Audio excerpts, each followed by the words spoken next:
गुरु सेवा। सबसे पहले अच्छा और सच्चा गुरु ढूंढिए। इस संसार में ये सबसे बड़ी समस्या है कि अच्छा और सच्चा गुरु का मिलना कठिन है। गुरुओं की कमी नहीं है, गुरुओं की इतनी भीड़ है कि उसमें से चुनाव करना मुश्किल है। चेलों की कमी हो सकती है पर गुरुओं की कमी नहीं है। हिंदुस्तान में तो जिसको देखो वही गुरु बन गया है। लक्षण चेला के भी नहीं हैं और गुरु बनकर बैठा हुआ है। ऐसी समस्या खड़ी हो गई है। गुरु कैसा होना चाहिए?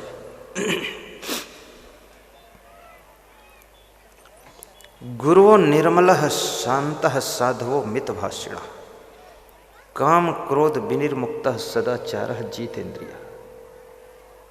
गुरु निर्मल अंतःकरण का हो, साधु स्वभाव का हो, साधु हो, काम क्रोध को जीत चुका हो, जितेंद्री हो, सदाचारी हो, मितभाषी हो, संयमी हो, वैराग्यवान हो, ब्रह्मचारी हो। शिव जी पार्वती से कहते हैं कि उसको गुरु बनाना चाहिए। ब्रह्मचारी हो, उसको गुरु बना लो। जैसे छेंद वाली नाव में बैठ करके तुम नदी से पार नहीं हो सकते हो, ऐसे अवगुणी गुरु की नाव पर बैठ करके तुम भवसागर से पार नहीं हो सकते हो। नाव भी डूबेगी, तुम भी डूब जाओगे। टूटी फूटी सीढ़ी के सहारे से तुम छत पर नहीं चढ़ सकते हो, गिर जाओगे, सीढ़ी भी गिरेगी।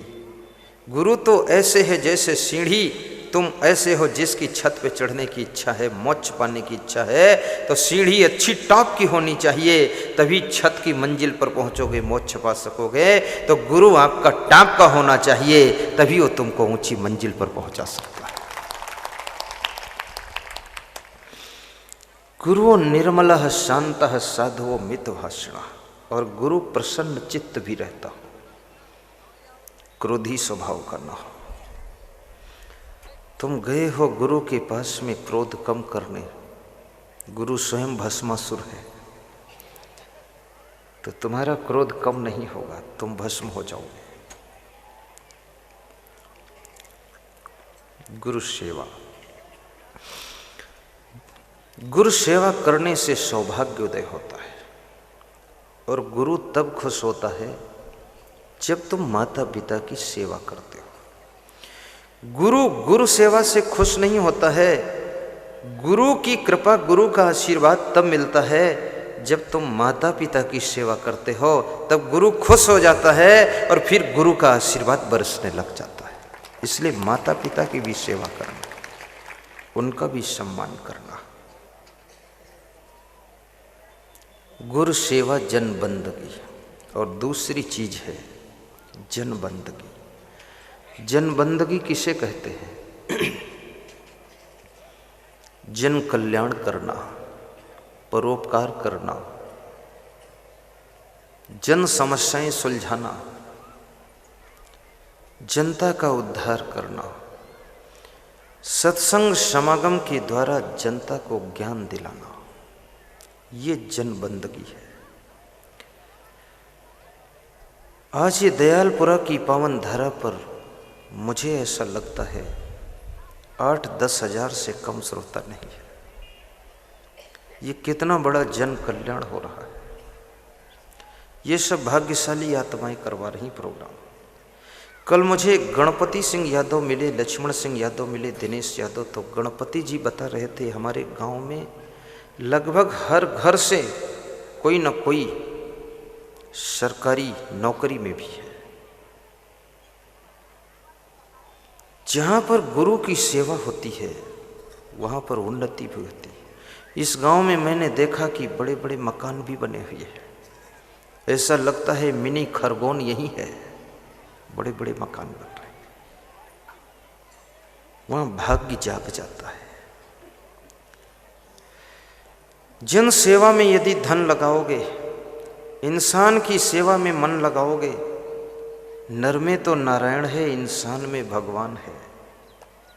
भगवान कहीं और नहीं है, इंसान के भीतर ही छुपा हुआ बैठा है। और इस छुपे हुए भगवान को जो पहचान लेता है उसके भाग्य जग जाते हैं, उसका मन सेवा में लग जाता है और वो कहता है यही मेरे जीवन का उद्देश्य है।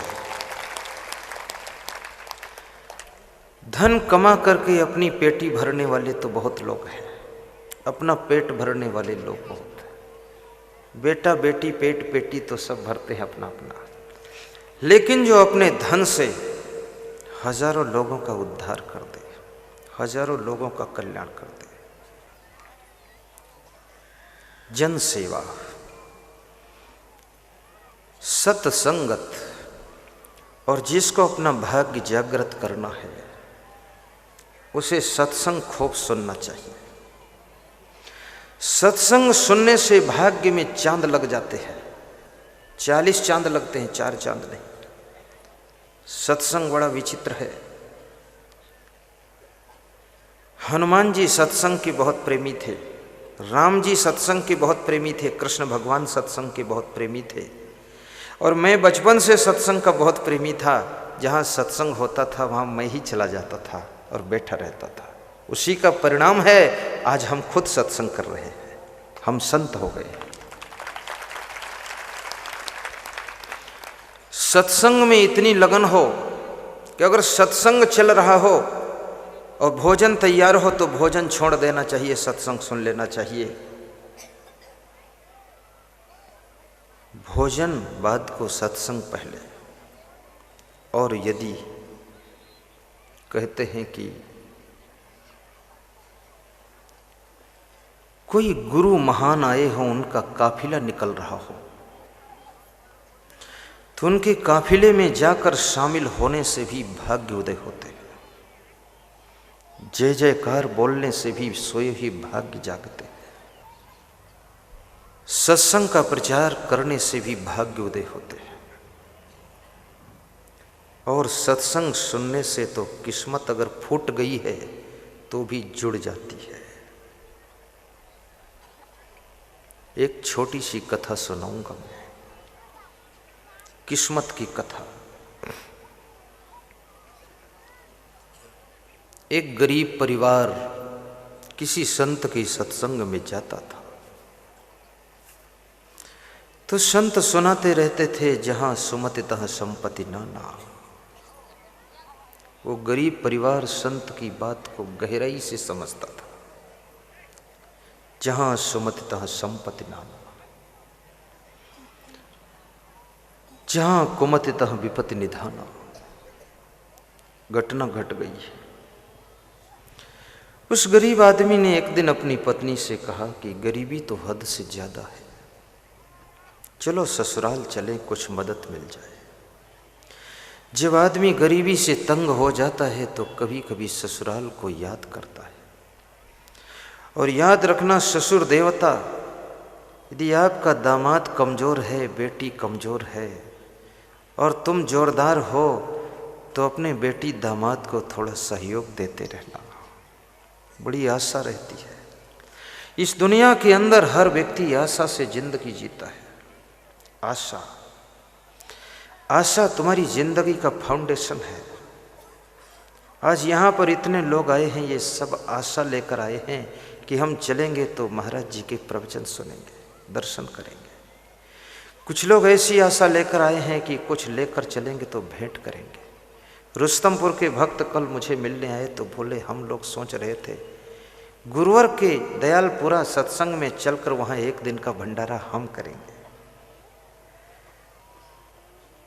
लेकिन प्रबंधक ने कहा बहुत दूर है, तुम वहाँ कैसे कर पाओगे, वहाँ क्या करने वालों की कमी है, वहाँ इतने लोग कमज़ोर नहीं हैं कि जो रुस्तमपुर का भंडारा वहाँ होने देंगे। वास्तव में आज मैंने सुना सतीश भैया के द्वारा कि यहाँ भंडारा भी अलग अलग लोग कर रहे हैं। धन्य हैं ये लोग, अन्नदान महादान है।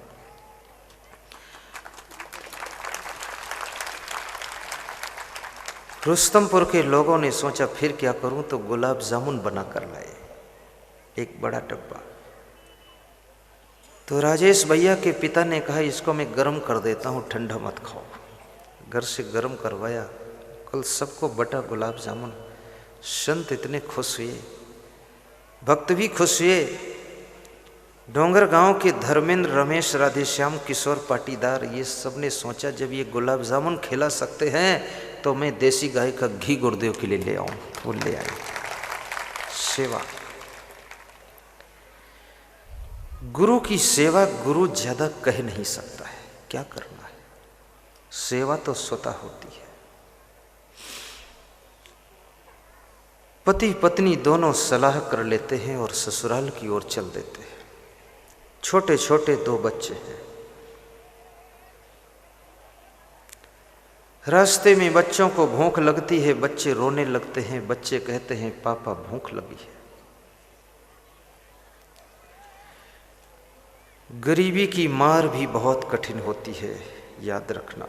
बच्चे की मांगें जब माँ बाप पूरी नहीं कर पाते हैं तो माँ बाप बैठ करके दुखी मन से सोच में पड़ जाते हैं।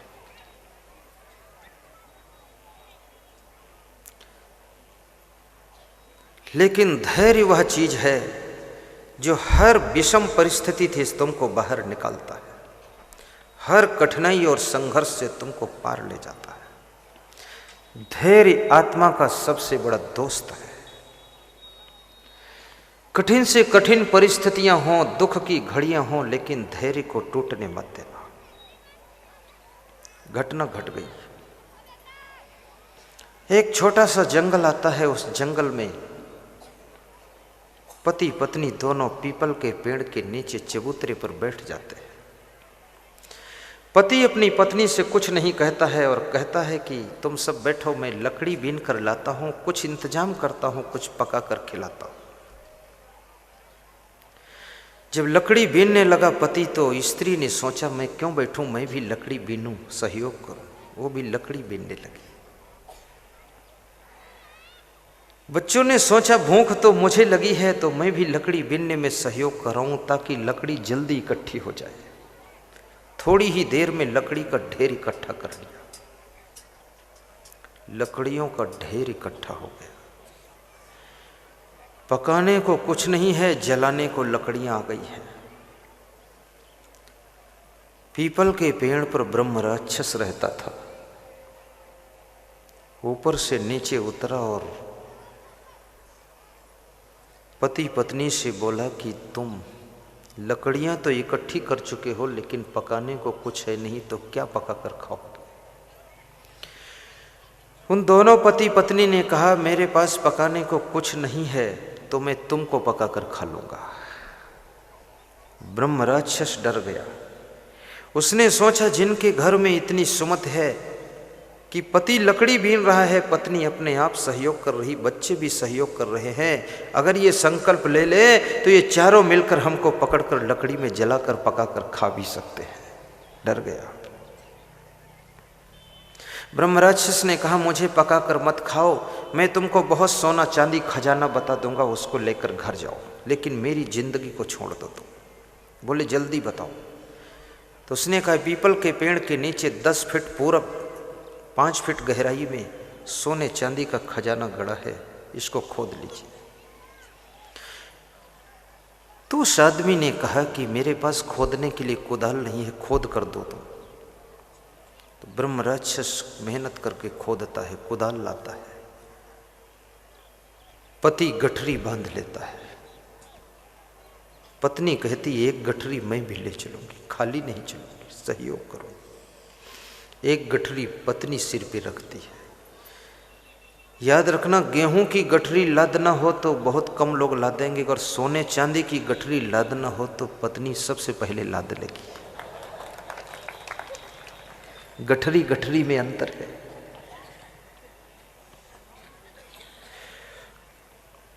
महिलाएं गले में सोने का हार पहनती हैं, इनको 200 ग्राम लोहे का हार पहनाओ नहीं पहनेंगी, और 2 किलो का वजन सोने का हार पहनाओ तो पहन लेंगे।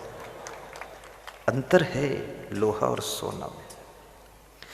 सोना के लिए तो लोगों ने अपना सोना बिगाड़ दिया है। रावण के लंका में सोना बढ़ गया था तो रावण का सोना हराम हो गया था। जब सोना बढ़ता है ना तो शरीर का सोना घट जाता है, चिंता बहुत हो जाती है। सबसे पहले तो धन कमाने की चिंता भी होती है, और धन कमा लो तो धन बचाने की चिंता होती है, और धन बचा लो तो धन की सुरक्षा की चिंता होती है, धन सुरक्षित कर लो तो धन कहाँ खर्च करें इसकी भी चिंता होती है।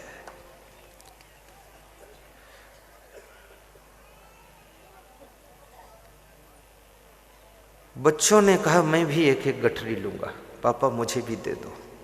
एक एक पोटली बच्चे भी ले लेते। सोने चांदी का खजाना मिल गया तो पति पत्नी फिर ससुराल नहीं गए, वापस लौट के घर आ गए। याद रखना, दामाद जब संपन्न हो जाता है तो ससुराल कम जाता है, और दामाद जब गरीब हो जाता तो ससुराल बार बार आता है।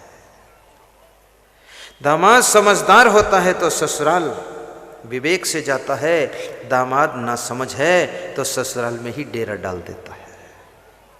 ससुराल में बहुत मत जाना।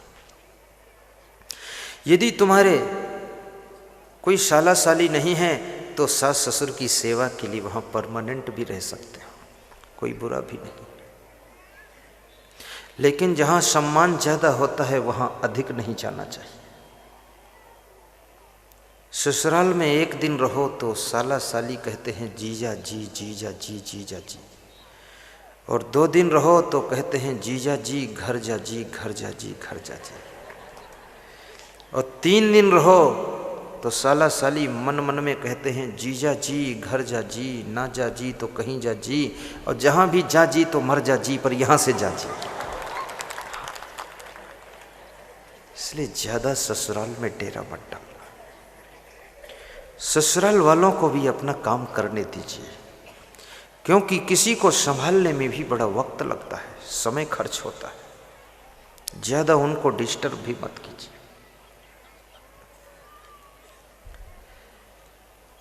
सोना चांदी लेकर के घर को आ गई। सवेरे सोना चांदी बेच करके मकान बनना शुरू हो गया, गाड़ी आ गई, कपड़े सब नए हो गए, रंग बदल गया। पड़ोसी ने पूछा, अभी तक कंगाल थे, ये माला माल कैसे हुए? भोला भाला आदमी था, उसने सारी कहानी सुना दी, तो पड़ोसी ने भी उसकी नकल कर लिया। पड़ोसी बोला, मैं क्यों चूकूं? उसने अपनी पत्नी से कहा, गरीबी बहुत है, चलो ससुराल चले। पूरी वही कहानी गढ़ लिया। तो पत्नी ने कहा, अपने घर में गरीबी तो है नहीं। बोले, चुप, बोल गरीबी है। तो पत्नी ने कहा, गरीबी है, उसी में शामिल हो गई।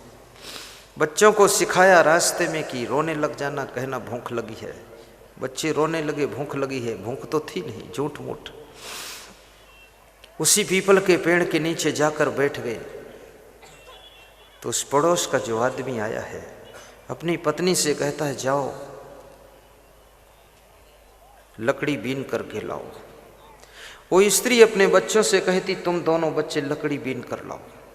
बच्चों ने कहा, पापा तुम लकड़ी बीन कर लाओ, हम थक गए हैं। ऐसा एक दूसरे से कहते कहते 2 घंटे हो गई, कोई लकड़ी बीनने नहीं गया। ब्रह्म राक्षस गुस्सा होकर के पीपल के पेड़ से नीचे उतरा। उसने कहा, लकड़ी बीन कर क्या करोगे? 2 घंटे से कोई बीनने नहीं जा रहा है, तुम्हारे पास पकाने को क्या है? तो उन्होंने कहा, मेरे पास पकाने को कुछ नहीं है, लेकिन तुमको पकाकर खा लेंगे। तो ब्रह्म राक्षस ने बड़ा सा मुंह फैलाया और कहा कि मुझे पकाकर खाने वाले सोना चांदी लेकर जा चुके हैं, हम तुमको कच्चा ही खा लेंगे। जिनके परिवार में सुमत नहीं है उनको तो हम खुद खा लेते हैं। ब्रह्म राक्षस जब मुंह फाड़ करके दौड़ा तो पति पत्नी दोनों बेटों को लेकर मुट्ठी दबा करके भागे और जान बचा करके घर लौट कर आए। सवेरे उस पड़ोसी को जगाया, बोले, तुमने इतने खतरे में पहुंचा दिया था, मेरा झोला झंडा भी वहीं छूट गया। सोना चांदी तो मिला नहीं, जान बचे तो लाखों पाए, लौटिक बुद्धू घर का आए। जिसके घर में सुमित है उसके घर में मिट्टी भी सोना बन जाती है, लकड़ी भी चांदी बन जाती है, और जिसके घर में कुमत है उसके घर का सोना भी मिट्टी में बदल जाता है। इसलिए घर में सुमत पैदा करो ताकि आपके घर में सब सोना ही सोना हो जाए, चांदी ही चांदी हो जाए। जहाँ सुमति ताह संपत्ति नाना जहाँ कुमति विपत्ति निधाना। जहाँ सुमति तहाँ संपत्ति नाना, जहाँ कुमति तहाँ विपत्ति निधाना। जहाँ सुमति तहाँ संपत्ति नाना, जहाँ कुमति तहाँ विपत्ति निधाना। जय हो, वेरी गुड। आपने देखा होगा, एक विचित्र बात बताऊं, जिस घर के लोग परस्पर प्रेम से रहते हैं, एक दूसरे की गम खा लेते हैं, समता सहानुभूति रखते हैं, खुश रहा करते हैं, जिस घर के लोगों में आलस्य नहीं, सुबह की बात को शाम तक भूल जाते हैं, मनमुटाव नहीं रखते, ऐसे घर के काम बनते चले जाते हैं, कभी बिगड़ते नहीं। जिस घर में परस्पर में सलाह नहीं है, सुमति नहीं है, उस घर के कामों की दशा ऐसी होती है जैसे एक शिक्षक के पाजामा की दशा हुई थी। किसी गांव में एक शिक्षक रहता था। शिक्षक बड़ा भोला भाला था, सीधा साधा था, पैंट शर्ट पहन करके स्कूल पढ़ाने जाता था। उसके विद्यार्थियों ने कहा कि शिक्षक महोदय, कभी कुर्ता पाजामा पहन कर आइए, मैं आपको कुर्ता पाजामा में देखना चाहता हूं। आप कितने सुंदर लगो। ये आदमी बदल बदल कर कपड़ा क्यों पहनता है? क्योंकि कपड़ों से भी सुंदरता होती है। जिता वस्त्र वता सभा। सुंदर कपड़े पहनने वाला सभा को जीत लेता है। गोमता जिता मिष्ठान्ना। और गाय रखने वाला व्यक्ति स्वाद को जीतता है, स्वाद पाता है। यानवता जिता मार्गम। और वाहन से चलने वाला मार्ग को जीत लेता है। और सर्वे शाम जिता शीलवताम। और शील गुण रखने वाला व्यक्ति सबको जीत लेता है। शीलवान सब पर विजयी होता है। तो शिक्षक ने विद्यार्थियों से कहा कि हम कल कुर्ता पाजामा पहन कर आएंगे। स्कूल से घर वापस आता है, मार्केट से कपड़ा लेकर टेलर को नाप दे देता है। रात बीतती है, सवेरे कुर्ता पाजामा सिल करके आ जाता है। कुर्ता पाजामा पहनकर जब शिक्षक खड़ा होता है, टेलर की भूल के कारण 4 अंगुल पाजामा लंबा हो जाता है। वो मिट्टी में झाड़ू लगाता हुआ चलता है। शिक्षक पाजामा निकाल देता है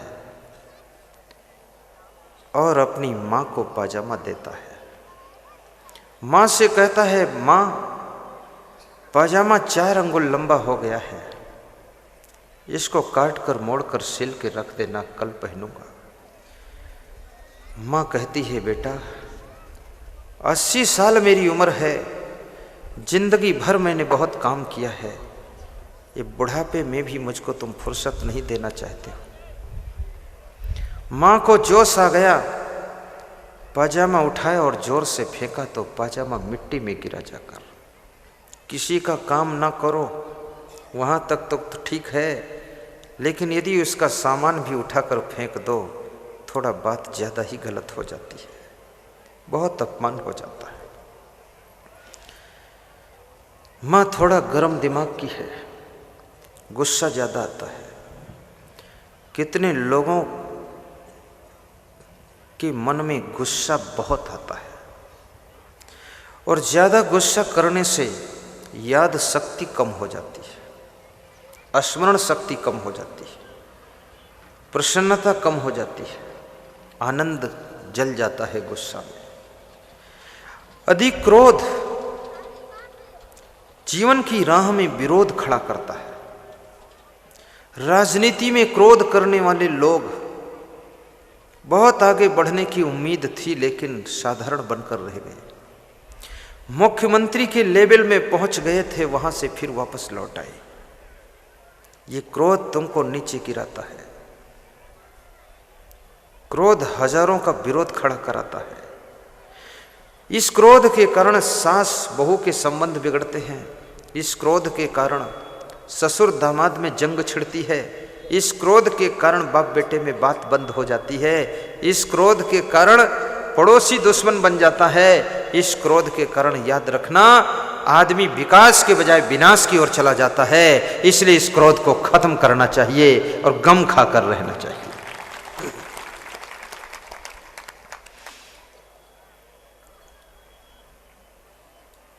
मां पजामा उठाकर फेंक देती है।